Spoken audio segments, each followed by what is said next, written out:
Bonjour à tous, c'est Divine, je vous retrouve aujourd'hui pour une nouvelle vidéo. Je suis super contente de vous retrouver parce que vous avez dû vous en rendre compte maintenant, mais je rattrape petit à petit mon retard.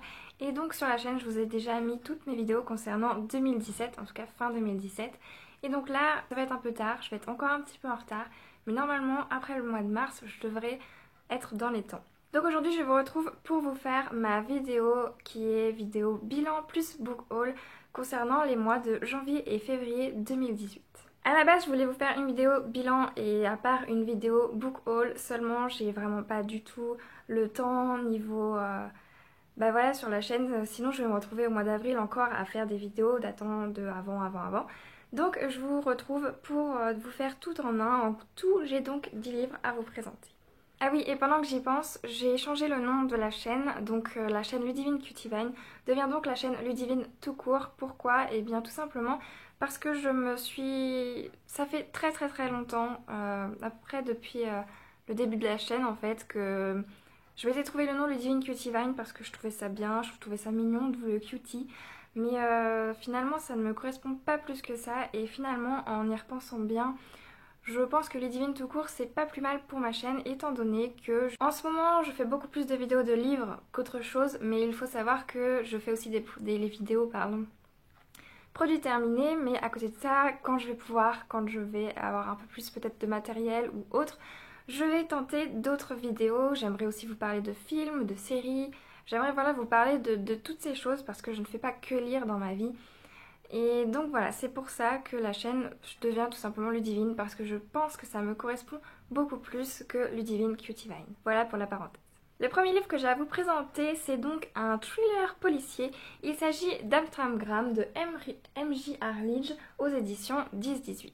J'ai trouvé ce thriller vraiment haletant, parfois terrifiant. Il s'agit ici de l'histoire d'une flic. Nous allons donc suivre Ellen Grace. Donc Ellen Grace est une flic et elle se retrouve face à plusieurs meurtres.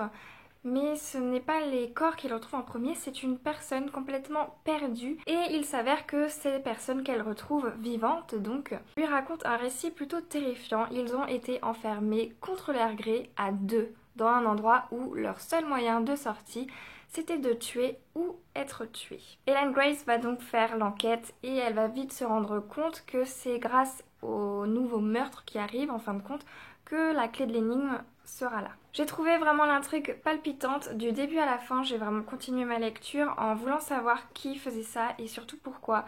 Parce que finalement, c'est ce que le lecteur recherche, c'est ce qu'on veut savoir, pourquoi cette personne fait ça, pourquoi elle inflige ça à deux personnes complètement lambda qui, de premier abord, n'ont aucun lien les uns avec les autres. J'ai trouvé ça aussi assez original de voir deux personnes enfermées qui n'ont qu'un seul choix, et leur seul choix de ticket de sortie finalement c'est être tué ou tué. Pour le coup, j'avais encore jamais vu ça. Vous me direz, je ne lis pas non plus énormément de thrillers, mais voilà, c'est assez original.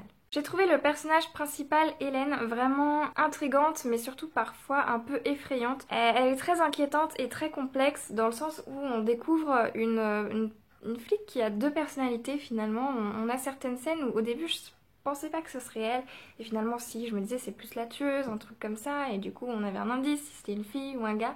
Et finalement non, c'était notre flic, Ellen Grace. Donc voilà, deux personnalités qui font qu'on se pose aussi des questions sur la flic. L'auteur nous met un peu sur de fausses pistes, on peut le dire comme ça. Vous découvrirez dans ce livre une ambiance plutôt lugubre, et la fin ne m'a pas laissé de marbre puisque c'est vraiment un meurtrier que je ne soupçonnais pas.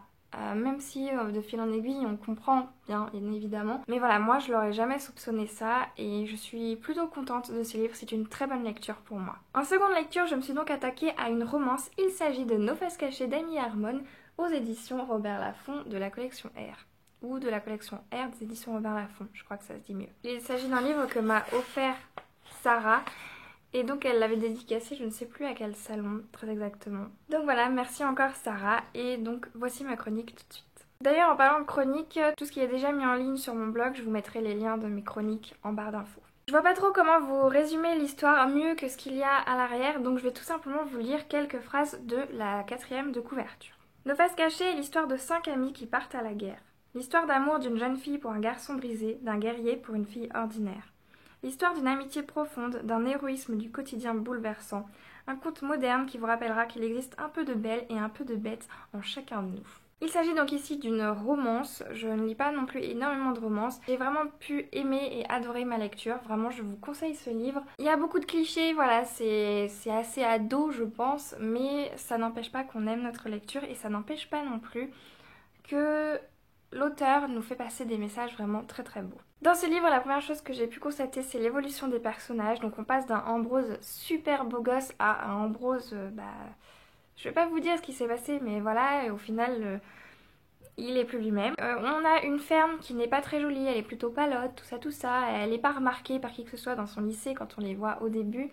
Et finalement, elle va devenir le rayon de soleil de la vie d'Ambrose au final, alors qu'au lycée c'était pas vraiment ça. On a également Rita, la meilleure amie de ferme, qui elle c'est le rayon de soleil, c'est la fille sublimissime. Et puis finalement on voit que dans sa vie tout ne se passe pas comme elle l'aurait souhaité. Elle a beau avoir un physique magnifique, la vie ne lui a pas souri. Celui qui ressort le plus du lot, il s'agit donc de Bailey. Bailey, le cousin de Fern, qui a une maladie. Je ne sais pas du tout comment on peut appeler ce genre de maladie, mais c'est quand même assez grave. Et sa petite vie, on va dire, est très très écourtée. Quand on le retrouve, donc à l'âge adulte, la plupart des gens qui sont atteints de sa maladie sont déjà décédés, donc il a énormément de chance d'être encore en vie. Et c'est donc Fern, sa cousine, qui s'occupe de lui de A à Z, elle fait tout pour lui.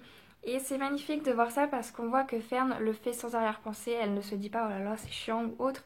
Elle le fait comme une mère le ferait pour un enfant. Vous l'aurez donc compris, Fern c'est donc la fille en or. Elle n'a pas non plus le physique rêvé, mais elle n'est pas moche non plus. Pour notre protagoniste, donc Ambrose, tout va changer dans sa vie à partir du 11 septembre 2001. Ce jour, je m'attendais pas à le retrouver dans ce livre et finalement je suis pas mécontente qu'on en parle dans un livre, surtout dans un livre qui peut être catalogué comme jeunesse finalement. Et donc le 11 septembre, sa mère se retrouve à être dans les buildings et se retrouve dans les deux tours. Seulement, heureusement, tout va bien se passer finalement pour sa mère. Mais suite à cet événement, il va se rendre compte que tout ce qu'il veut faire finalement, c'est entrer dans l'armée et se mettre au service de sa patrie. Il va donc à l'armée, il part donc en Irak et quand il revient, tout a complètement basculé dans sa vie. Je ne peux pas vous dire exactement ce qu'il se passe, sinon je vais vous spoiler et il n'y aura aucun intérêt à lire ce livre. Tout ce que je peux vous dire, c'est que quand il revient, il a complètement changé et il va commencer à apprendre à apprécier Fern, mais surtout, il va surtout apprendre à s'apprécier lui-même. Dans ce livre, le lecteur apprend vraiment pas mal de leçons de vie, notamment il apprend à vivre malgré les difficultés. Voilà, c'est ce qu'Ambrose fait avec Fern. Il apprend à vivre et à passer au-dessus de ses difficultés. Chacun a des difficultés différentes et là on le voit avec Ambrose, on le voit également avec Fern. Faut pas forcément toujours s'apitoyer sur son sort, mais plutôt essayer d'avancer avec ceux qui veulent être avec nous. Bailey, lui, nous donne une leçon de vie tellement magnifique. Jusqu'à sa mort, il aura été mais d'un courage exceptionnel. Vraiment, j'ai adoré ce personnage, j'ai adoré Bailey. On voit qu'il adorait pouvoir courir, il adorait pouvoir faire de la boxe avec ses copains, il adorait faire tout ce qu'un enfant, tout ce qu'un ado, tout ce qu'un adulte peut faire finalement.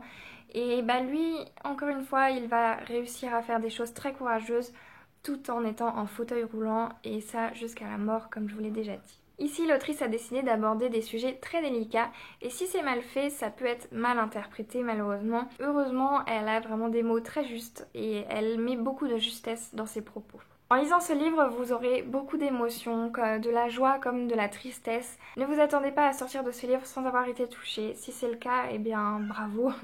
Mais moi, j'ai pas réussi à ne pas être touchée. Vraiment, j'ai adoré cette histoire. Je vous conseille donc de lire ce livre d'Amy Harmon. J'ai à nouveau découvert un thriller. Je vous retrouve donc avec Charlie n'est pas rentrée de Nikki French aux éditions France Loisirs. Excusez-moi si vous entendez du bruit, c'est tout simplement Lola qui est en train de jouer juste à côté. Ce livre, j'ai été très surprise de voir que c'était un livre créé à 4 mains. Il s'agit de 2 journalistes finalement. Donc il parle d'un couple. Alors est-ce que c'est un couple de journalistes ou est-ce que c'est un couple dans la vraie vie qui sont journalistes? Je ne sais pas. Il s'agit de Nikki Girard et Sean French.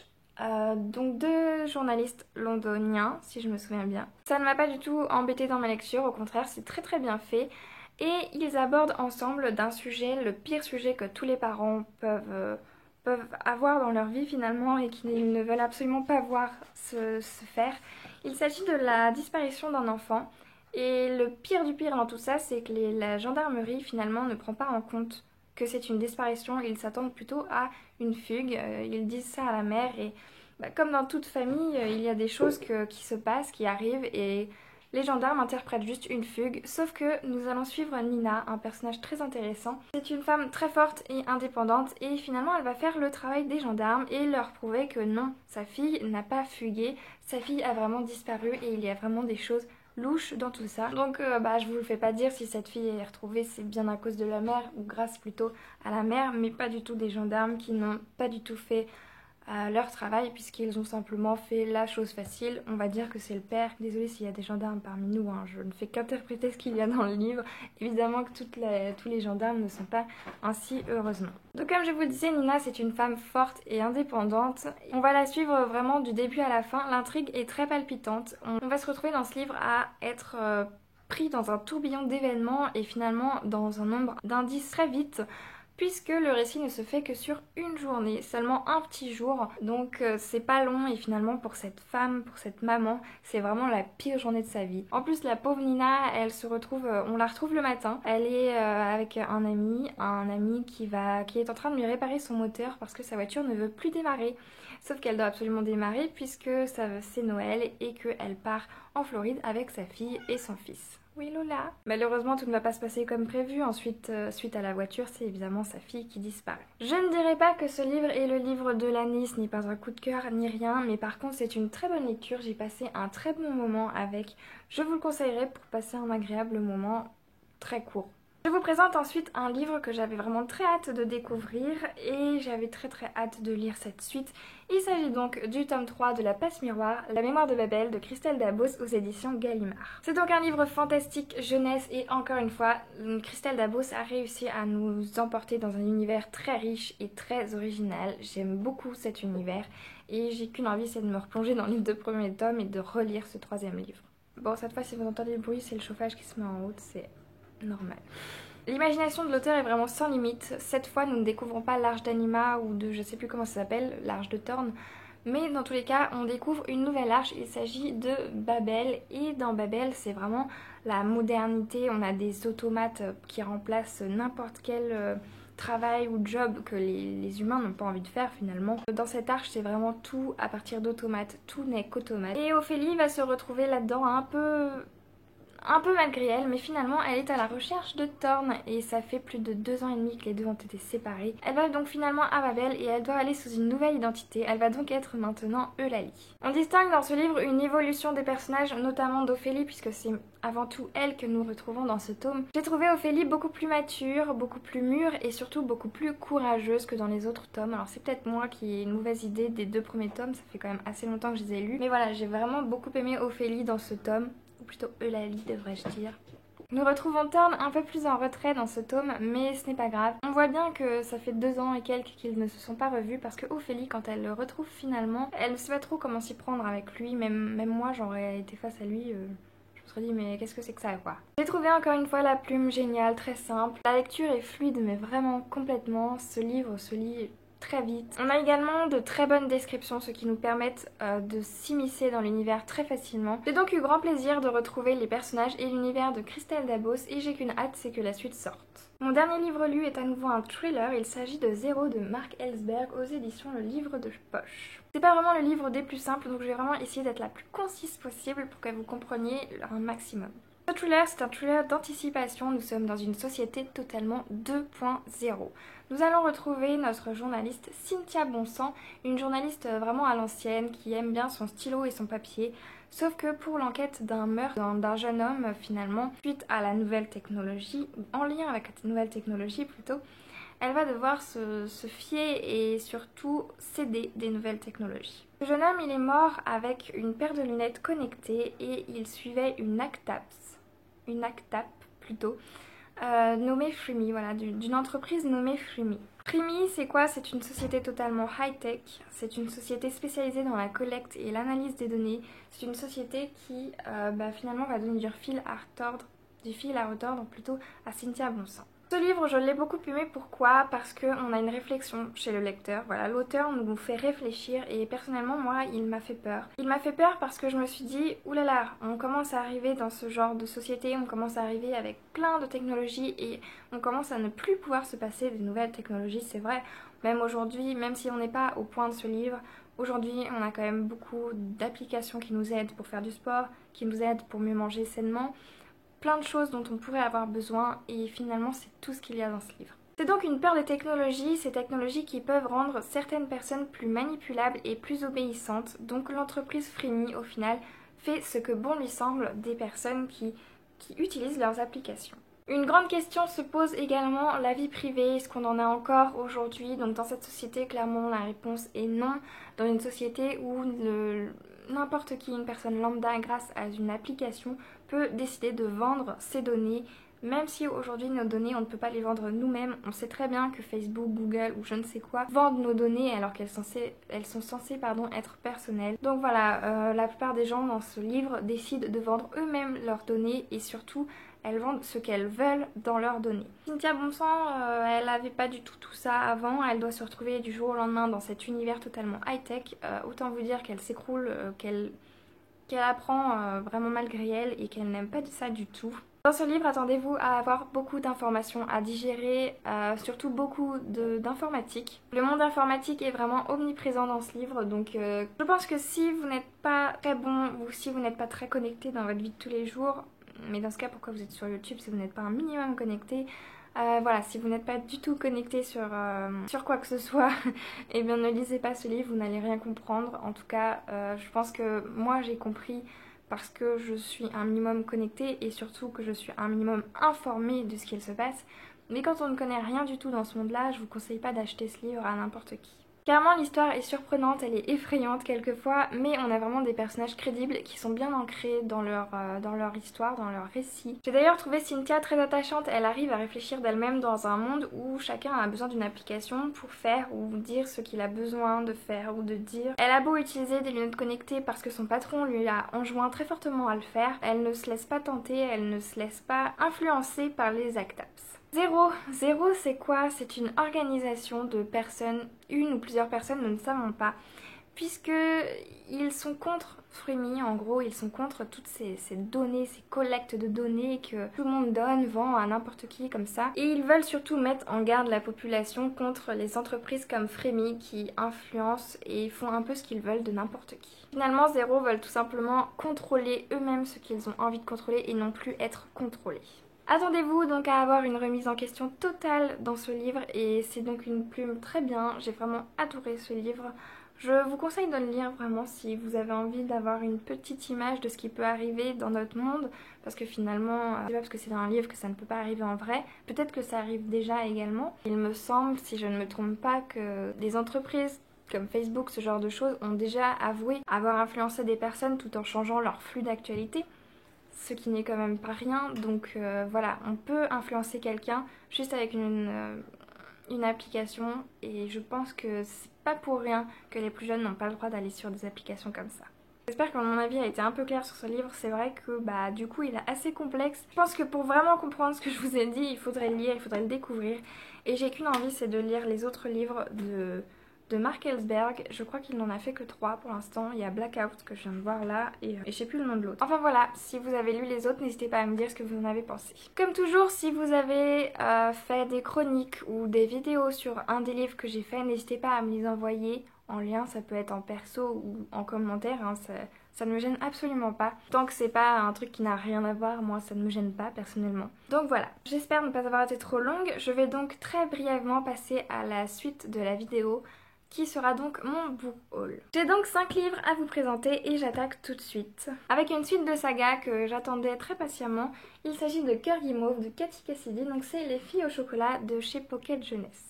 Je ne sais pas si c'est la suite directe du tome 1, mais j'espère en tout cas que l'histoire sera aussi touchante que le tome 1. Il s'agit donc ici de jeunesse. Inconnu pour moi au bataillon avant de l'acheter, il s'agit de L'Alchimiste, le tome 1, Les secrets de l'immortel Nicolas Flamel de Michael Scott aux éditions Pocket Jeunesse toujours. C'est l'histoire d'un manuscrit perdu et de 2 personnes, Josh et Sophie, qui sont les seules à pouvoir sauver l'humanité.